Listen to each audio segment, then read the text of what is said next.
parallel combination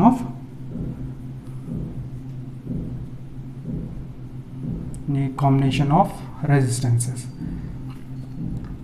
तो again हमारे पास let us assume we have a combination of resistance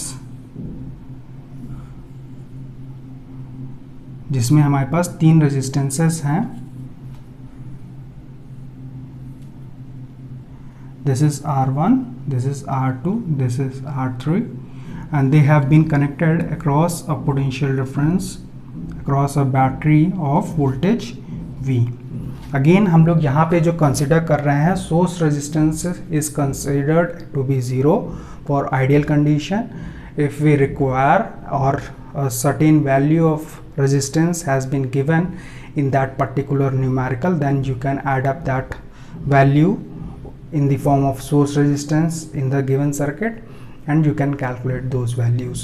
तो अभी यहाँ पे जो हमारे पास वोल्टेज है, इसकी वजह से जो करंट फ्लो हो रही है that is I.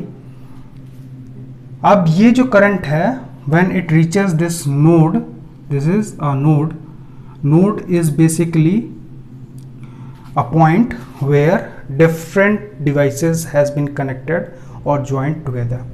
तो अब इस नोड पे बेसिकली हमारे पास जब करंट आएगी तो it will get divide into 3 parts. Late us assume it is having current I1, this is current having I2, this is having current I3. Again passing through these resistances, it will reach at this node, then these currents will combine and form again the same current I. तो अभी यहाँ पे हम लोग कुछ point note करते हैं. सबसे पहला पॉइंट जो है the potential difference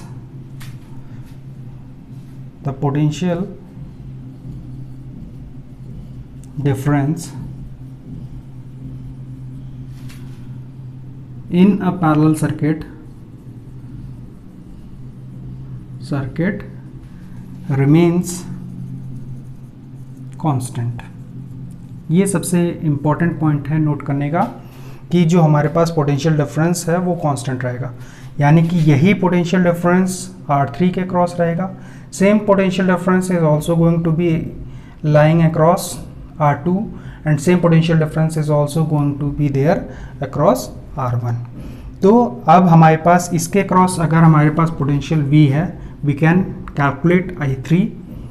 Same potential is also across R2, we can calculate I2, and same potential is also there across R1, so we can calculate I1. तो अभी देखते हैं हम लोग यहाँ से हमारे पास I can calculate I1. I1 is going to be V upon R1, whereas I2 is going to be V upon R2 and I3 is going to be V upon R3. तो अभी इस पैरेलल सर्किट में हम लोग को इस circuit को convert करना है एक इक्विवेलेंट सर्किट में, where I have R equivalent circuit and same potential difference has been applied across this resistance, equivalent resistance, and the same current I is flowing through this circuit also.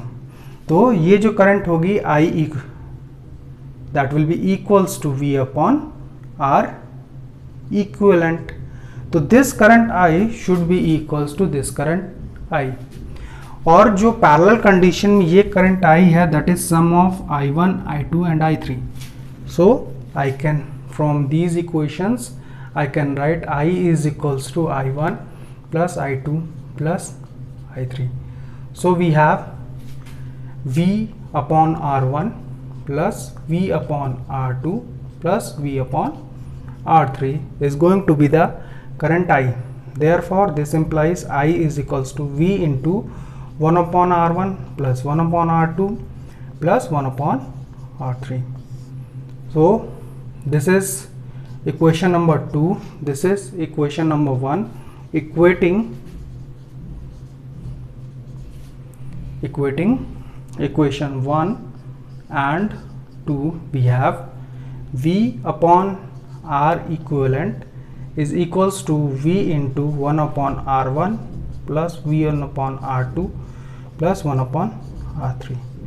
So by cancelling out V, we have 1 upon R equivalent is going to be 1 upon R1 plus 1 upon R2 plus 1 upon R3.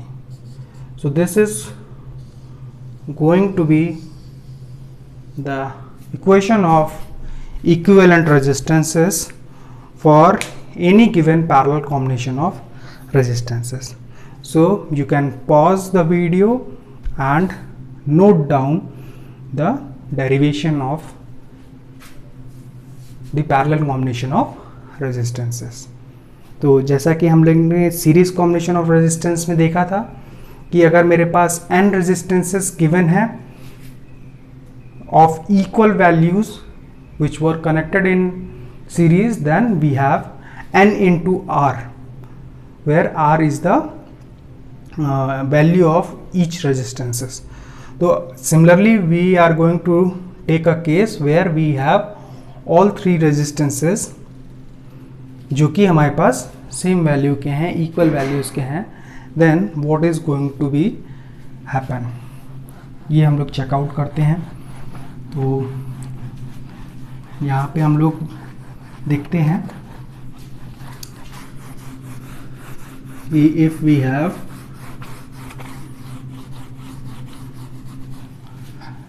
Have पहला, let us consider two resistances of equal resistance in parallel. This is R, this is R. So R equivalent 1 is equals to 1 upon R equivalent 1 is equals to 1 upon R plus 1 upon R. So that is equals to 2 by R. So 1 upon R equivalent 1.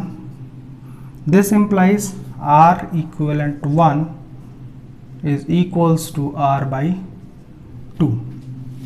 Second case, we have three resistances in parallel. तो अब यहाँ पे क्या हो रहा है condition कि हमारे पास तीन रेजिस्टेंस हैं of same values. This is also R, this is R, and we have to find out the equivalent resistance. Then you can find out the equivalent resistance. 1 upon R equivalent is equals to 1 upon R plus 1 upon R plus 1 upon R.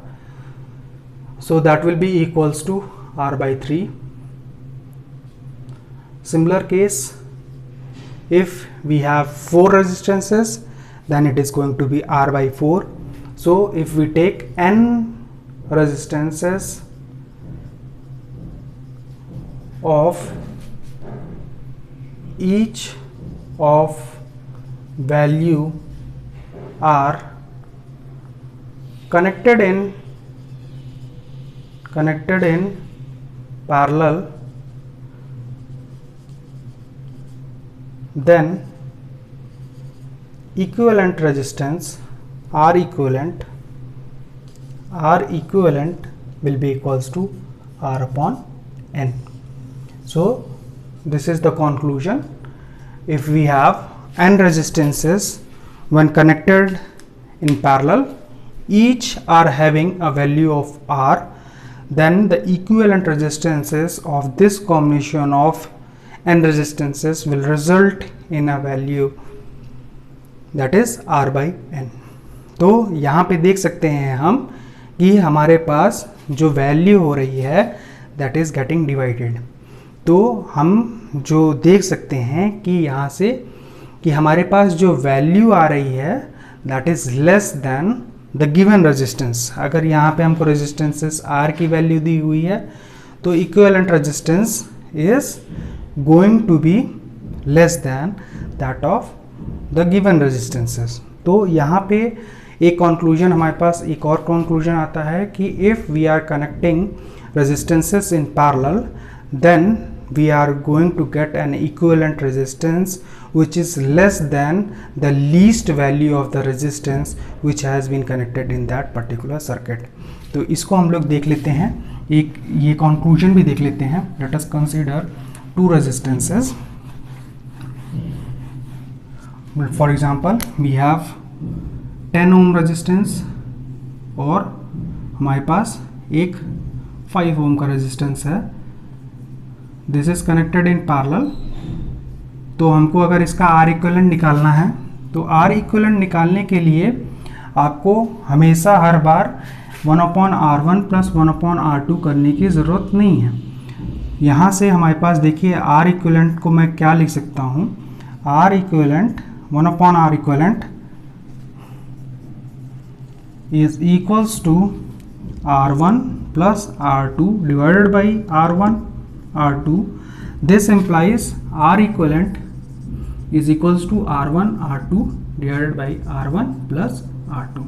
तो अगर हमारे पास दो resistance in parallel दिया हुआ है, you can directly apply this formula that R equivalent is equals to R1 R2 divided by R1 plus R2.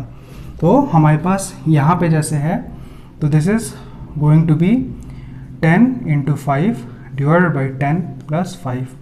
So this is going to be 50 upon 15 ohms, and that is equals to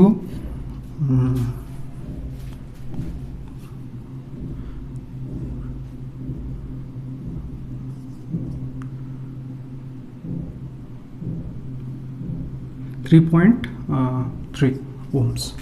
So you can see that the value of equivalent resistance is less than both the resistances.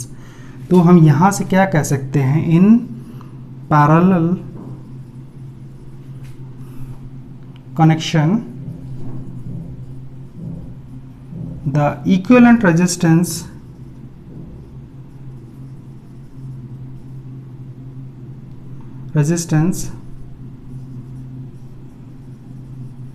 is always less than the least value of resistance connected in parallel. जो भी हमारे पास resistance parallel में connected है और जो हमारे पास equivalent resistance आ रहा है that will be less than the least value which has been connected in parallel. तो ये था हमारे पास बेसिकली जो डेरिवेशन था और कंक्लूजन्स थे related to the parallel combination of resistances. Now we are going to deal with the numerical problems based on the combination of resistance, that is series combination of resistance and the parallel combination of resistance. Combination of resistance में series combination तब होगा जब मेरे पास given दो resistance हैं. एक resistance है R1, दूसरा resistance है हमारे पास R2. तो यहाँ पे हो क्या रहा है कि मेरे पास जो स्टार्ट पॉइंट है R1 का, this is the start point, और जो एंड पॉइंट है R1 का, this is the end point. तो end point of R1 is going to overlap with the start point of R2 और end point of R2 is going to get connected to the terminal of the cell, and the start point of the resistance R1 is again going to get connected to the terminal. तो ये जो हमारे पास battery voltage है V और जो resistance R1 है और resistance R2 है. तो अभी हम लोग क्या करेंगे, we have to only study the combination of resistances. हम लोग को इसका इक्विवेलेंट रेजिस्टेंस और इसके क्रॉस जो वोल्टेज है वो निकालना है. So we are considering ideal condition and we are considering that the source resistance RS is equals to 0. तो तो अभी हम लोग RS0 लेके करेंगे, और उसके बाद जब हमारे पास इस सर्किट का इक्विवेलेंट सर्किट आ चुका होगा तो हम लोग उसके बाद जब हम लोग को अप्लाई करना होगा, then if there is a source resistance given in the numerical problem, you can put down the value and calculate the values. तो अभी देखते हैं हम लोग इसको कैसे सॉल्व करना है। तो हमारे पास अब जो करंट फ्लो हो रही है, let us assume the current flowing through this circuit is I। Series circuit में हमारे पास जब हम लोग बात कर रहे हैं तो जो करंट फ्लो होगी R1 के अक्रॉस, वही current, same current is going to flow across the R2। तो फॉर सीरीज कनेक्शन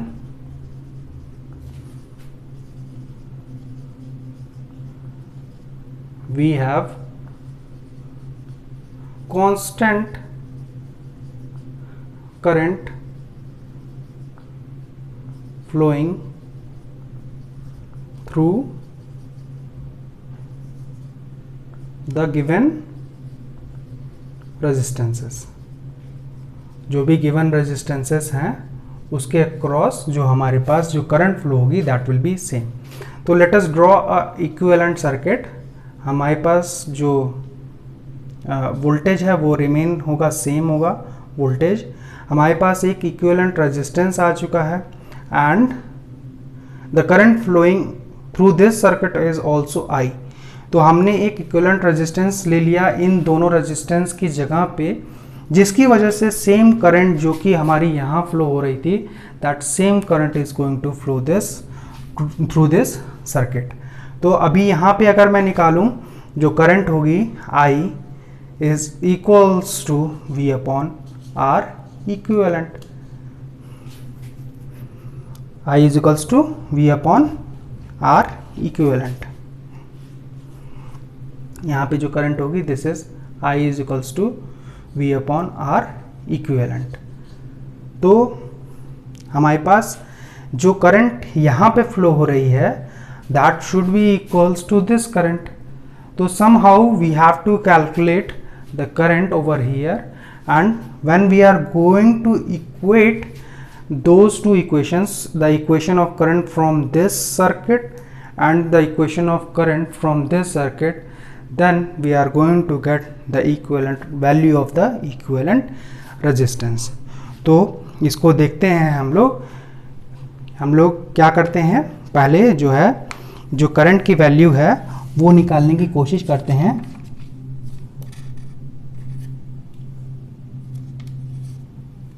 तो इसमें हमारे पास आगे देखते हैं हम लोग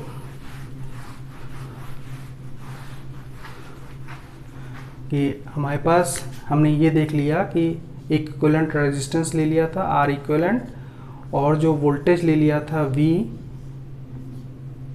तो इसके क्रॉस जो करंट फ्लो हो रही थी I is equals to R equivalent, I is equals to V equivalent, V upon R equivalent. हम जानते हैं कि जो हमारे पास सबसे पहला पॉइंट तो हम देख चुके हैं कि for series connection, for series connection जो हमारे पास करंट होगी, current remains same in circuit. वहीं पे जो हमारे पास सेकंड पॉइंट क्या है, जो the potential difference, the drop